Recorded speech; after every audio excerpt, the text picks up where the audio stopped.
செங்கல்பட்டு பரனூர் சுங்கச்சாவடியில் குடும்பத்துடன் வந்த பயணிகளை சுங்கச்சாவடி ஊழியர்கள் தாக்கியுள்ளனர். சுங்கச்சாவடியில் ஊழியர்கள் பெயரில் வைக்கப்பட்டுள்ள ரவுடிகளுக்கு ஆதரவாக போலீசார் செயல்படுவதாகவும் குற்றம் சாட்டப்பட்டுள்ளது.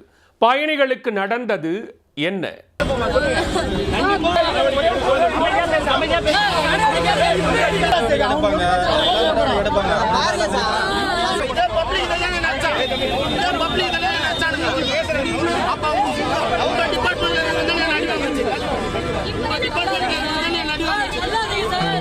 சுங்கச்சாவடி ஊழியர்கள் தாக்கியதில் காயமடைந்த நபரும் அவரது உறவினர்களும் மறியல் செய்த காட்சிகள் தான் இவை.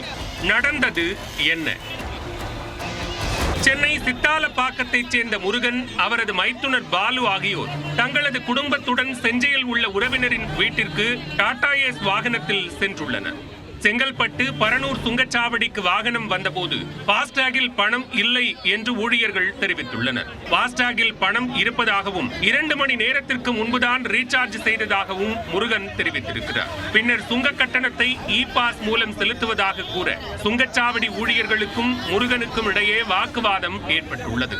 வாக்குவாதம் கைகலப்பாக மாற சுங்கச்சாவடியில் இருந்த குண்டர்கள் முருகன், பாலு மற்றும் அவரது குடும்பத்தை தாக்கியுள்ளனர். தாக்குதலில் மயக்கமடைந்து கீழே விழுந்த முருகனை பொதுமக்கள் ஆம்புலன்ஸ் மூலம் செங்கல்பட்டு அரசு மருத்துவமனைக்கு அனுப்பி வைத்தனர். இதனைத் தொடர்ந்து காயமடைந்த பாலு மற்றும் அவரது உறவினர்கள் சுங்கச்சாவடியில் அமர்ந்து மறியல் செய்தனர். சுங்கச்சாவடியில் குண்டர்களையும் ரவுடிகளையும் வைத்து அராஜகம் செய்வதாகவும் இதற்கு போலீசாரும் உடந்தையாக இருப்பதாகவும் பாதிக்கப்பட்டவர்கள் குற்றம் சாட்டியுள்ளனர்.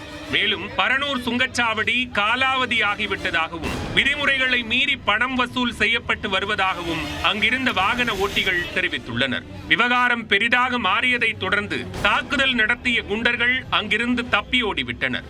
மறியலால் போக்குவரத்து பாதிப்பு ஏற்பட்டதால் சம்பவ இடத்திற்கு வந்த காவல்துறை அதிகாரிகள் சமாதான பேச்சுவார்த்தை நடத்தினர்.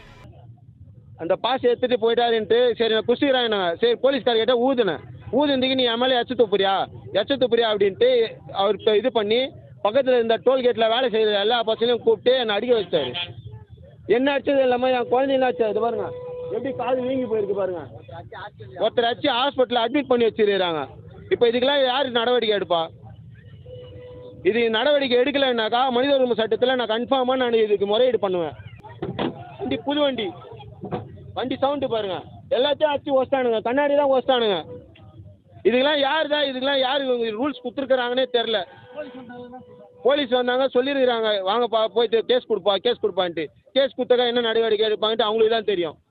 சுங்கச்சாவடியில் குண்டர்கள் நிறுத்தப்பட்டு அடாவடி செய்யப்படுவதாக பல செய்திகள் வெளியான பின்னரும் அதை தடுப்பதற்கு மட்டும் தேசிய நெடுஞ்சாலை அதிகாரிகளுக்கும் போலீசாருக்கும் ஏனோ விருப்பம் இருப்பதில்லை.